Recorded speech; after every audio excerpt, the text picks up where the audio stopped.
Lock it. Lock it. Yeah, just push it. Finish. Go and open water.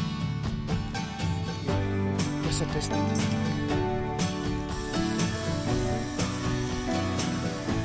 The thing has started now working, fire hydrant. Now the man is fighting with the fire.